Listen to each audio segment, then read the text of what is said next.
Yafuna nganda ni government ya kushinga market ya nsango ya kuruwa kwanetu akachisasa tu anaruwankani makapto anakisankani mali tunakisi mukuda tuzati na ngovu hakule chengi tutopin kapto sangwa tunahoroki government na kamaini atuwili kuimpawa. Meanwhile, traders raised 75,000 kwacha, a gesture of apology and forgiveness to Senior Chief Museli, who instead directed that the money be handed over to the bereaved family to support the welfare and education of the deceased children. Wakanti tuwasangishi marakusha 75,000. Nino twaila kuditata kuronda tudana keni. Shidi itu nerin, ironga inerin. Eranya netu diwana chiri. Iranga yetu twasema inanyana. Nkaka tunarembi. Nkaka utwana keni. Achara ifuku. Daku shinkura market. Itu kuireta na mali. Kudi nkaka. Nkaka na wakosha ninde ngacha chuwa. Na chiti. Na yana keni. Iranga wa mali muna reti. China chisaka. Chama maka mutumbe. Hereni. Na shinyana. Ama kwa aya kushikora. Ama kwa wadi kumba college. Ama kwa na zata wanyi. Ni mama indini yena hekwa tuneri kuwanyi. Dichi awa mali muna reti. Atera tuina kwasha na tichina chisaka. Mulonga ona muntu wafura muni muirunga. Twadinga na woma wakushikaku. Twatere kutwari idirishu. Jackson Mwansa reporting for Prime Television News in Kalumbila district of Northwestern Province. Kaprimponshu traffic dealt with a fatal road traffic accident which occurred on the 23rd of May 2026 at 17 hours at Katanino area, 42 kilometers north of Kaprimponshu town along the Kapiri-Ndola highway. Involved was a motor vehicle Mitsubishi Canter registration number SCV 589 which had a breakdown driven by male Abel Puri, age 29, of Kabushin-Ndola, and motor vehicle Haiga public service bus property of LG Travelers registration number BCE 9972 driven by male Simon Charlie. The accident happened when the driver of the Haiga bus was driving from south to north direction.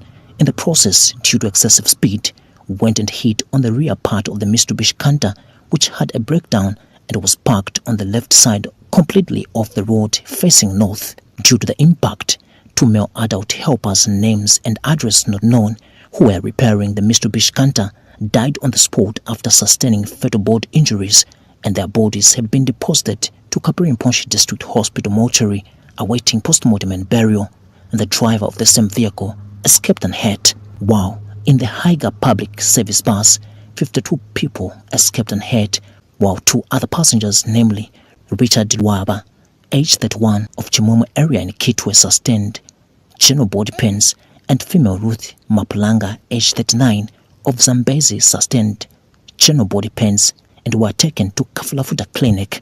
The driver of the bus, who escaped unhurt, has been charged for 2 counts of causing death by dangerous driving. The motor vehicle Canter is extensively damaged, while the Haiga bus had its front part damaged. Joseph Siambehi reporting, Prime TV News. In Muchinga Province, a fatal road traffic accident occurred around 07 hours along the Great North Road near Mufubushi village, approximately 40 kilometers south of Mpika district. A Toyota Land Cruiser, registration number CAD 8947, driven by Richard Mwanga, age 44, of Lusaka, lost control due to excessive speed and overturned. 1 passenger, Gabriel Chisha, age 40, died upon arrival at Chironga Mission Hospital, while 3 other occupants sustained serious injuries. The vehicle was extensively damaged.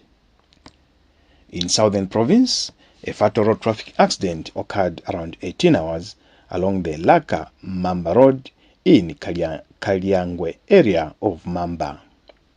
An unregistered Sino concrete mixer truck driven by Edward Piri, age 34, of Mayanda Compound, Mamba Town, lost control due to excessive speed and overturned. 1 male adult passenger of Chinese nationality, identified as Wang Dongjing, age 49, a resident of Mamba, died on the spot. 2 other passengers sustained injuries and were admitted to Mamba General Hospital. Mamba Traffic has dealt with a fatal road traffic accident which occurred on Sunday 24th of May 2026 at around 02 hours at Munengo Bridge, a kilometer away from Mumbwa Central Business District along the Mumbwa Landress Corner Road. Involved was an unregistered Sinore motorbike, which was extensively damaged and was ridden by Imoli Shakabala, age 24, of Moyua village, riding from east to western direction, who died on the spot after sustaining fatal body injuries. Also involved was a pillion rider, only identified as James, of unknown age, who sustained serious body injuries and is admitted to Mumbwa District Hospital. The accident happened when the rider lost control of his motorbike due to inexperience and hit into the bridge. The body of the deceased has been deposited to Mumbwa District Hospital mortuary awaiting post-mortem, whilst the motorbike was picked by unknown persons. Joseph Siambihi reporting, Prime TV News in Mumbwa. Just a couple of days ago, the country was treated to scenes from Mazabuka, where the former minister, standing as independent member of parliament, was harassed. Again, the president was the first person to call on the police to ensure that all those involved are brought to book, regardless of their political affiliation. And the country has seen that there's no favoritism. Everybody that was involved in that matter has been brought to book. All the people involved have been arrested. And I saw yesterday Honorable Garin Kombo saying it's a dress rehearsal, not until he sees them in court. I can assure him that, like any other citizen, like any other person that breaks the law, number one, people are entitled to police bond, people are entitled to bail from courts, but also people appear before the courts of law. And I can assure the nation that the perpetrators of that unfortunate sin will appear before the courts of law. And to restate that that behavior is condemned in the strongest terms possible, and reiterate that going forward, as has been a custom in this administration, such conduct will not be tolerated and will be dealt with decisively in accordance with the law. It is important to state that Zambia will not go back to the dark days. Which opposition would roll back the free education? Because free education actually started with the Mwanawasa government, who gave free education from grade 1 to grade 7. Then another government came in, that was the PF government, that pushed a little bit to I don't know whether they pushed it to grade 9 or whichever, to basic education. Then the UPND government comes in and pushes it to grade 12. Now we want a government that will provide free education up to the university. Then we are moving. There is no government that is going to roll back on any progressive idea, because every opposition, in my opinion, they want to do something good for the Zambian people. This is why we're in a democracy. It's about how do we add value to the welfare and the living of the Zambian people. So all those assertions are just now and void and mere rhetorics to scare voters from choosing the opposition political parties. As far as we are concerned in politics, it's about adding value to this country we all love, this country that we want to see it develop, because we have children. We want to deliver the great gifts. The great leaders who helped the country blossom into economic power that is enjoyed by our founding, our children and children's children, as well as the future generations. With load shedding remaining one of the biggest concerns among Zambians ahead of the August 13 general elections, the ruling United Party for National Development has moved to calm fears that prolonged power cuts could return if the party is re-elected. UPND Alliance founder and chairman Charles Melopi says reintroducing extensive load shedding would undermine the country's economic ambitions and reverse recent gains in key sectors. It is not in our interest, first of all. If we are seeking to grow the economy, we want 3 million tons of copper. We want, in fact, in terms of irrigation, we have said that we want 500,000 hectares to be under irrigation. And all these other things, we have to have electricity. There is no way you can aim to grow the economy, to grow the mining sector, to grow the agricultural sector through increased irrigation that you can now shut off. How are we going to ensure that there is electricity? What have we done? First of all, we recognize that the drought we had 2 years ago, the waste in living memory, undermined our hydroelectric schemes. Okay, that is Kafue hydroelectric scheme, Kariba, Itej, and all these things. So we have diversified the energy mix. The former infrastructure minister says government has already commissioned several large-scale solar power projects and is continuing to expand thermal electricity generation to improve energy security. In terms of the thermal generation, you know that in Mamba is producing 300 megawatts. There is another phase 2 which is going to produce another 300 megawatts. There is another set of people that are going to produce a lot of thermal power using clean coal. So all these things put together, and we are also looking at the potential on the Luapula River. We are also looking at increasing the capacity on the Zambezi River basin.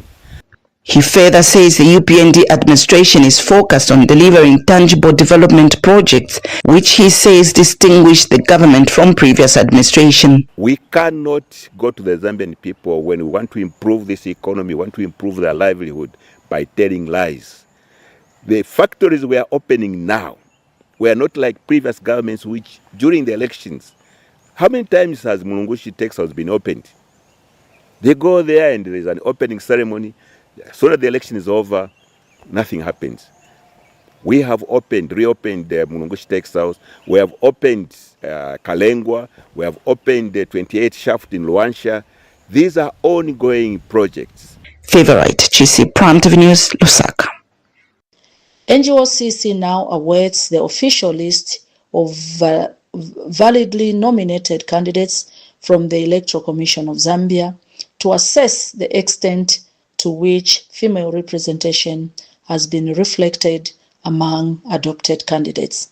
However, NGOCC regrets the violence, corruption, confusion, and irregularities that characterized some nomination events across the country, including reports of duplicated and disputed adoption certificates. We are further concerned that while supporting one female aspirant, members of the NGOCC team were detained by police under circumstances that fall short of the democratic values and freedoms Zambia upholds. Political violence remains one of the major barriers preventing many women from actively participating in politics and seeking public office, as it creates fear, intimidation, and an unsafe environment for women aspiring for leadership. NGOCC therefore strongly calls on all political parties, law enforcement agencies, and stakeholders to uphold peace, fairness, transparency, and inclusivity throughout the electoral process. As the country transitions into the official campaign period, we urge all stakeholders to prioritize peace, issue-based, inclusive, and violence-free elections. Ministry of Education says school feeding in Zambia has more than doubled in 5 years, with coverage rising from 3 million learners in 2021 to 5.1 million in 2026. Speaking to Prime TV News, Senior Pioneer for Budget and Projects, Samuel Mutale, said the increase means more learners are now accessing meals. School feeding, which has seen a surge from 2.3 million in 2021 to 5.1 million in 2026, meaning more learners now are able to actually are being brought on board under feeding. Mr. Mutale added that Presidential Irrigation Initiative has created a budget line to revamp school production units so that schools can grow winter maize and other food using mechanized irrigation. Through the Presidential Irrigation Initiative, we have actually introduced a budget line to actually revamp production units where schools now be able to produce winter maize or mechanized food, using mechanized irrigation, so that at the end of the day they supplement on what government is doing and free the fiscal space so that we can channel resources to other need areas. He revealed that the program will start with 350 institutions and is planned to expand from early childhood education, ECE, to public universities to support food security. We are starting 350 institutions, 1.5 primary schools, 212 and 13 secondary schools, and 12 colleges of education. But this government ever since to expand these tentacles from ECE all the way up to public universities, and thereby contributing to food security. Jesse Colombo, Prime Television News in Lusaka. Campaigns have officially commenced in Mafinga District following the successful filing in of nomination by the candidates from various political parties ahead of August 12, 2026 by-election, persuading political to conduct peaceful campaigns and avoid violence during the campaign period. Tangacha hii constituency hii ya Muyombe Mafinga South yangu waipusu ya ikupoka tiongere konkambako ya sono ise kuno nurumanya bayombe tukolera na chombene icho tukumba nchitukuko batemwe. Speaking during the political parties liaison committee meeting, Mafinga District Electoral Officer Joseph Unonde commended the political parties for demonstrating commitment to peace, unity and adhere to electoral guidelines. And we are glad that most of the candidates themselves are in attendance, including the incumbent Member of Parliament. Honorable Chavinga is in attendance on the side of the Mafinga South constituency. For Mafinga North, of course, we have all the political parties also being in attendance. And that is very encouraging for us. It reduces tension, and of course, from then onwards, we've even encouraged them to get contacts of each other in case they have problems here or there, or maybe their political party presidents are coming to visit. They should be able to negotiate. Mr. Nwande said the maintaining peace during the campaigns is a key to ensure credible and transparent electoral process. Water Education Committee and the District Conflict Management Committee, we also invited them to be part of the meeting so that they can also help in dissemination of information. And at the end of the day, we should also be able to hold the political players to account as to what they will agree today. Meanwhile, security wings in the district say they are on high alert to ensure law and maintained throughout the campaign period. Security officers have warned against any acts that may strengthen peace. Stakeholders have since emphasized that the peaceful election requires collective responsibility from political players, security agencies, and citizens alike. Richard Zimbaya reporting for Prime TV News, Mafinga, Muchinga Province. As for me, I have been loyal to the president. I support the president, but I don't agree with how they've outgoing MP was ruling Wengwa. The help of God, we finally managed to fall in. Henceforth,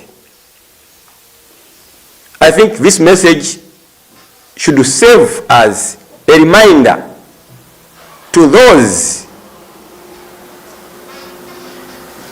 who are forging such kind of letters that very soon, I mean soon and very soon, the law will take its course. I will be on the ballot. I'm on the ballot. I'm not ready at any point to withdraw. I will never withdraw by any command from anyone. I mean, I will never withdraw. My candidate, the one that we have to have chosen, not me alone, me and the community, the people of Wengwa, the one that say, no, we don't have an option for now. And this is the man. And looking at him, I know him better. He's a person who can serve. English, some are laughing, English doesn't take development. Action takes development. Build Zambia 2064, a non-governmental organization working with the Ministry of Education, has embarked on the project to improve the livelihoods of men and boys through mentorship programs. This is also aimed at enhancing the mindset change among the targeted groups in order to address poverty through participation in economic empowerment. Build Zambia 2064 Chief Executive Officer Dr. Joseph Mushalika explains. The major concern of Build Zambia is the declining influence of men, the male folk, in national development. Traditionally, as we know, men have always been responsible for providing generally. But circumstances have changed significantly today, not just because of the women empowerment movement, but because of shortage of opportunities for employment, because of low levels of skill. Today we see a lot of men spending time idly. There's a lot of idleness among men. Now that idleness by men has offshoots. We have seen a lot of men now resorting to alcoholism, substance abuse. And alcoholism and substance abuse have their own consequences. What we see? Increase in gender-based violence, increase in delinquent activities, theft, other criminal activities. Dr. Mushalika has also revealed that the project will soon be launched in Chipata. The Ministry of Education has taken up this mentorship of boys as a very serious problem. Because looking at the curriculum framework of 2023, where government now wants Zambians to focus on skills acquisition, there is a chapter on cross-cutting issues, and it is very clear that now than ever before, we need to focus on the application of national principles, morals and values. And these will not just come naturally.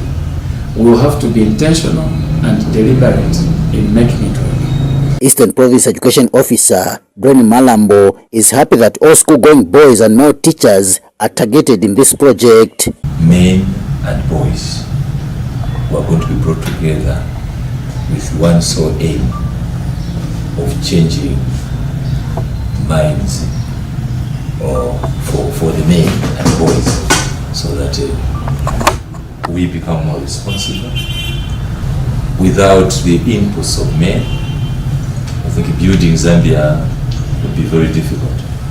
When you have men, of course the support for the women, then building Zambia becomes so easy to do. Christopher Basilio Banda, Prime TV News in Chipata, Eastern Province.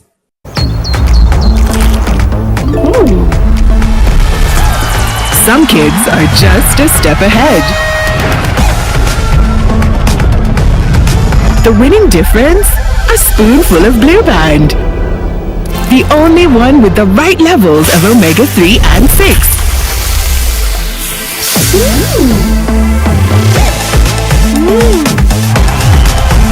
Blue Band, a spoonful of difference. Driven by the passion for a taste that boosts our inner well-being. A taste crafted in the heart of sun-kissed fields from Zambia's finest sorghum. A taste driven by the passion